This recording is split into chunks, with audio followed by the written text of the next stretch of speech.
ಲಿಬೆ cookies ರವರ ವತಿಯಿಂದ ನಾಡಿನ ಸಮಸ್ತ ಜನತೆಗೆ ಸ್ವಾತಂತ್ರ್ಯ ದಿನಾಚರಣೆಯ ಹಾರ್ದಿಕ ಶುಭಾಶಯಗಳು. ಬೆಂಗಳೂರಿನಲ್ಲಿ ಸಿಲಿಂಡರ್ ಸ್ಫೋಟಕ್ಕೆ ಬಾಲಕ ಸಾವನ್ನಪ್ಪಿದ್ದಾನೆ. ಮನೆಯಲ್ಲಿ ಸಿಲಿಂಡರ್ ಸ್ಫೋಟಗೊಂಡು ಮಹಾ ದುರಂತವೊಂದಾಗಿದೆ.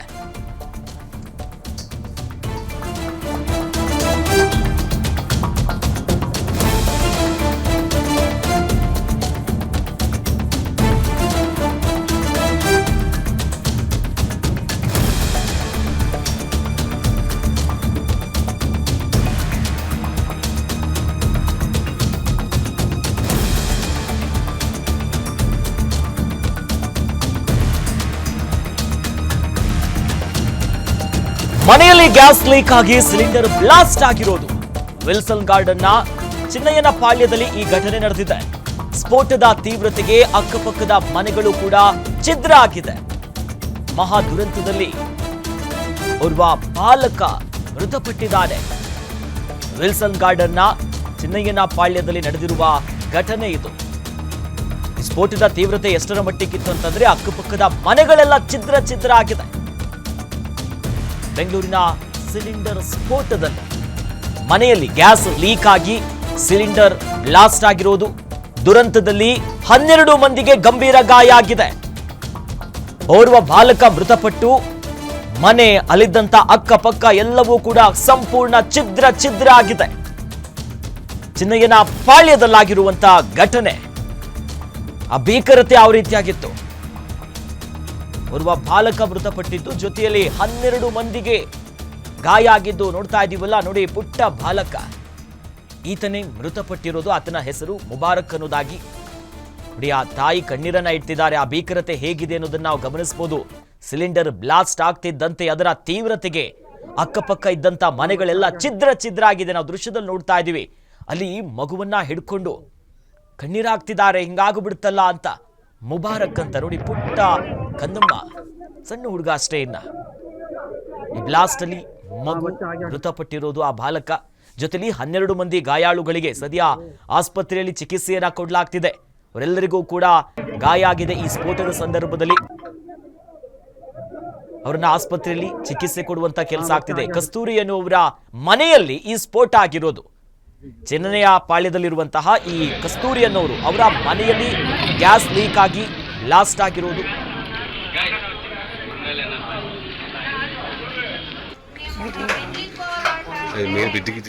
ಹೋಗಿ ಸಿಲಿಂಡರ್ ತಗೊಂಡಿದ್ದೀವಿ. ಸರ್ ಕೈಲಿ ಹೋಗಿ ಸಿಲಿಂಡರ್ ತಗೊಂಡಿದ್ದೀವಿ. ನೋಡಿ ಸರ್ ಕೈಲಿ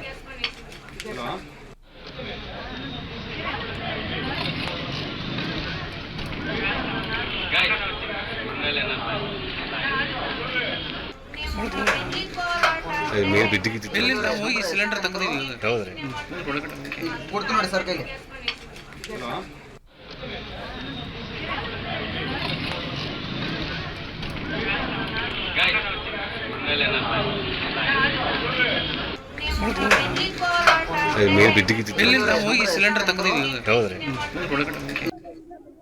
ಈ ಸದ್ಯ ದೃಶ್ಯದಲ್ಲಿ ಗಮನಿಸ್ತಾ ಇದೀವಿ. ನೋಡಿ, ಸಿಲಿಂಡರ್ ಸ್ಫೋಟಕ್ಕೆ ಸಾವನ್ನಪ್ಪಿರುವಂತಹ ಬಾಲಕನ ಆ ದೃಶ್ಯಾವಳಿಗಳು, ಆ ಸಂದರ್ಭದಲ್ಲಿ ಏನ ಆಯ್ತು ಅನ್ನೋದನ್ನ, ಆ ವೇಳೆ ಆ ತಾಯಿ ಕಣ್ಣೀರಾಗ್ತಾ ಇದ್ರು. ಮಗನನ್ನ ಕಳ್ಕೊಂಡು ನಾವು ಆ ದೃಶ್ಯ ನೋಡ್ತಾ ಇದ್ರೆ ಬಹಳ ಕ್ಲಿಯರ್ ಆಗಿ ಗೊತ್ತಾಗುತ್ತೆ.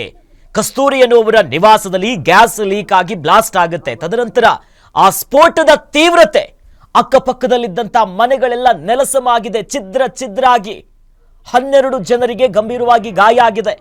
ಗಾಯಾಳುಗಳನ್ನ ಸದ್ಯ ಆಸ್ಪತ್ರೆಗೆ ದಾಖಲು ಮಾಡಿ ಅಲ್ಲಿ ಚಿಕಿತ್ಸೆ ಮುಂದುವರಿತಾ ಇದೆ ಅವ್ರಿಗೆ.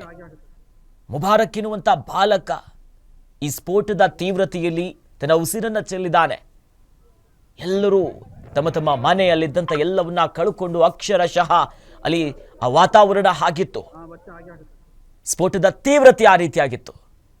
ಇತ್ತೀಚೆಗಷ್ಟೇ ರಾಜ್ಯದ ವಿವಿಧ ಭಾಗದಲ್ಲೂ ಕೂಡ ಇದೇ ರೀತಿಯಾಗಿ ಸಿಲಿಂಡರ್ ಬ್ಲಾಸ್ಟ್ ಆಗೋದು, ಗ್ಯಾಸ್ ಲೀಕ್ ಆಗಿ ಅವಘಡಗಳ ಪ್ರಕರಣ ಆಗ್ತಿದೆ.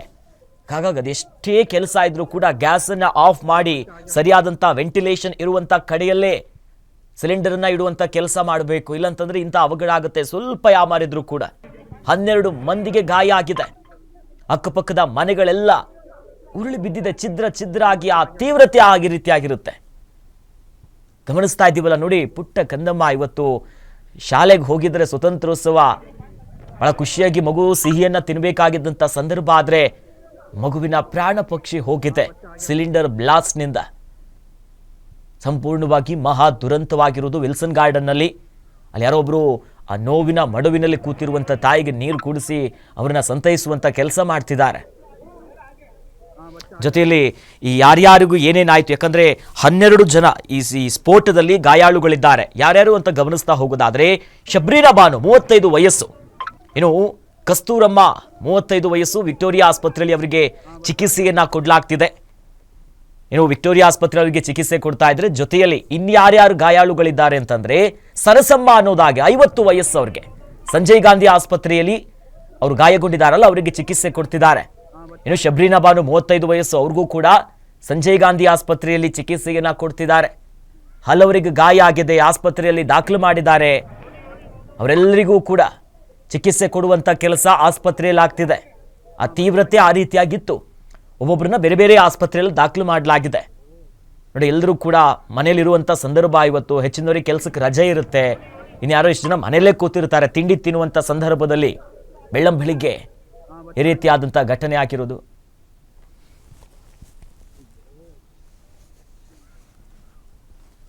ಈ ಬಗ್ಗೆ ಹೆಚ್ಚಿನ ಡೀಟೇಲ್ಸ್ ನೀಡ್ತಾರೆ ನಮ್ಮ ಸೀನಿಯರ್ ಕ್ರೈಮ್ ರಿಪೋರ್ಟರ್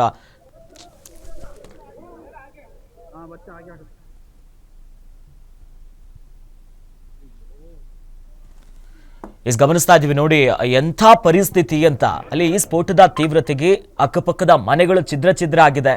ಮತ್ತೊಂದು ಕಡೆಯಲ್ಲಿ ನೋವಿನಲ್ಲಿ ಕೂತ್ಕೊಂಡು ಅಳುತ್ತಿದ್ದಾರೆ. ತಮ್ಮವರನ್ನ ಕಳ್ಕೊಂಡು ಗಾಯ ಆಗಿದೆ, ಅವ್ರ ಪರಿಸ್ಥಿತಿ ಏನೋ ಹೇಗೋ. ಈಗ ಗಾಯ ಆಗಿ ಅವ್ರನ್ನ ಆಸ್ಪತ್ರೆಗೆ ಸೇರಿಸಿದ್ದಾರೆ. ಈ ಸುಟ್ಟಂತ ಗಾಯ ಅಷ್ಟು ಸುಮ್ಮನೆಯಲ್ಲಿ ಆರಂಭಿಕವಾಗಿ ಅವರಿಗೆ ಗಂಭೀರ ಗಾಯ ಅನ್ನೋದು ಮಾತ್ರ ಗೊತ್ತಾಗುತ್ತೆ. ತದನಂತರ ಅದರ ಪರಿಣಾಮ ಹೇಗಿದೆ, ಮುಂದೆ ಏನು ಅನ್ನುವಂಥ ಚಿಂತಾಜನಕ ಪರಿಸ್ಥಿತಿಯಲ್ಲಿ ಅಲ್ಲಿದ್ದಂಥ ಅಕ್ಕಪಕ್ಕದ ಮನೆಯವರು ಎಲ್ಲರೂ ಕೂಡ ಅಕ್ಷರಶಃ ಬೆಚ್ಚು ಬಿದ್ದಿದ್ದಾರೆ. ಗಾಯಾಳುಗಳನ್ನ ಆಸ್ಪತ್ರೆಗೆ ದಾಖಲು ಮಾಡಿ ಚಿಕಿತ್ಸೆ ಕೊಡ್ತಿದ್ದಾರೆ. ಗ್ಯಾಸ್ ಲೀಕ್ ಆಗಿ ಬ್ಲಾಸ್ಟ್ ಆಗಿರೋದು. 12 ಜನರಿಗೆ ಗಂಭೀರವಾಗಿ ಗಾಯ ಆಗಿದೆ. ನೋಡಿ, ಅದರಲ್ಲಿ ಮಗು ಸಾವನ್ನಪ್ಪಿರೋದು ನಿಜಕ್ಕೂ. ಇಸಿ ಬಗ್ಗೆ ಹೆಚ್ಚಿನ ಡೀಟೇಲ್ಸ್ ನೀಡ್ತಾರೆ ನಮ್ಮ senior crime reporter Ajay Kumar. ನಮ್ಮ ಜೊತೆ ನೇರ ಸಂಪರ್ಕದಲ್ಲಿ ಜಾಯ್ನ್ ಆಗಿದ್ದಾರೆ. ಅಜಯ್, ಸದ್ಯ ಪರಿಸ್ಥಿತಿ ಯಾವ ರೀತಿಯಾಗಿ ಇದೆ? ಈಗ ಗಾಯಾಳುಗಳ ಪರಿಸ್ಥಿತಿ ಹೆಂಗಿದೆ? ಮತ್ತೊಂದು ಕಡೆ ಈಗ ಪೊಲೀಸರು ಪ್ರಾಥಮಿಕವಾಗಿ ತನಿಖೆ ಹೇಗೆ ಸಾಕ್ತಿದ್ದಾರೆ? ಏನೆಲ್ಲ ಡೆವಲಪ್ಮೆಂಟ್ಸ್ ಇದೆ ಅಜಯ್ ಕುಮಾರ್? ಖಂಡಿತವಾಗ್ಲೂ ಅಖಿಲೇಶ್, ಬೆಳಗಿನ ಜಾವ 7:30ಯಿಂದ 8 ಗಂಟೆ ಸುಮಾರಿಗೆ ಈ ಒಂದು ಅವಘಡ ಸಂಭವಿಸಿದೆ ಅನ್ನೋ ಮಾಹಿತಿ ಕೂಡ ಇರುವಂತದ್ದು. ಅಂದ್ರೆ ಕಸ್ತೂರಿ ಅಂತ ಹೇಳಿ ಓರ್ವ ಮಹಿಳೆ ಏನಿದ್ದಾರೆ, ಅವರು ಈ ಒಂದು ಮನೆಯಲ್ಲಿ ವಾಸ ಮಾಡ್ತಿರ್ತಾರೆ. ಅವ್ರ ಮನೆಯಲ್ಲಿ ಕಾಯಲ್ ಅಂತ ಹೇಳಿ ಅವರ ಮಗಳು ಕೂಡ 8 ವರ್ಷ ಅವ್ರ ಜೊತೆ ವಾಸ ಆಗಿರ್ತಾರೆ. ಅವ್ರ ಮನೇಲಿ ಒಟ್ಟು 3 ಜನ ವಾಸ ಇರ್ತಾರೆ.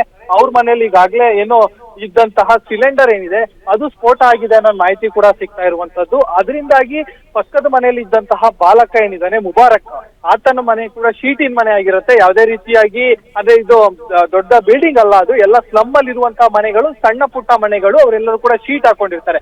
ಹಾಗಾಗಿ ಕಸ್ತೂರಿ ಅವರ ಮನೆಯಲ್ಲಿ ಇದ್ದಂತ ಸಿಲಿಂಡರ್ ಬ್ಲಾಸ್ಟ್ ಆಗಿ ಮುಬಾರಕ್ ಅಂತ ಹೇಳಿ ಹುಡುಗ ಇದ್ದಾನೆ, 9 ವರ್ಷ, ಆತನ ಮನೇಲಿ ಇದ್ದಂತಹ ಸಂದರ್ಭದಲ್ಲಿ ಮೇಲ್ಗಡೆ ಇದ್ದಂತ ಕೆಲವೊಂದು ಚಾವಣಿಗಳು ಬಿದ್ದು ಆತ ಕೂಡ ಈಗಾಗಲೇ ಸಾವನ್ನಪ್ಪಿದ್ದಾನೆ ಅನ್ನೋ ಮಾಹಿತಿ ಕೂಡ ಸಿಗ್ತಾ ಇರುವಂತದ್ದು. ಇನ್ನು 10ಕ್ಕೂ ಹೆಚ್ಚು ಜನರಿಗೂ ಕೂಡ ಗಾಯ ಆಗಿದೆ ಅನ್ನೋ ಮಾಹಿತಿ ಇರುವಂತದ್ದು. ಸೊ ಹೀಗಾಗಿ ಈಗಾಗಲೇ ಕಸ್ತೂರಮ್ಮ ಅಂತ ಹೇಳಿ ನಾನು ಹೇಳಿದೆ, ಅವ್ರ ಮನೇಲಿ ಸಿಲಿಂಡರ್ ಬ್ಲಾಸ್ಟ್ ಆಗಿರೋದು. 35 ವರ್ಷ, ಅವರನ್ನ ವಿಕ್ಟೋರಿಯಾ ಆಸ್ಪತ್ರೆಯಲ್ಲಿ ಬರ್ನಿಂಗ್ ವಾರ್ಡ್ ಅಲ್ಲಿ ಚಿಕಿತ್ಸೆಯನ್ನ ಕೊಡ್ಲಾಗ್ತಿದೆ. ಯಾಕಂದ್ರೆ ಅವ್ರ ಮನೇಲೆ ಸಿಲಿಂಡರ್ ಸ್ಫೋಟ ಆಗಿರೋದ್ರಿಂದಾಗಿ ಮೈ ಸಂಪೂರ್ಣವಾಗಿ ಸುಟ್ಟೋಗಿದೆ ಅಂತ ಹೇಳಿ ಗೊತ್ತಾಗಿದೆ.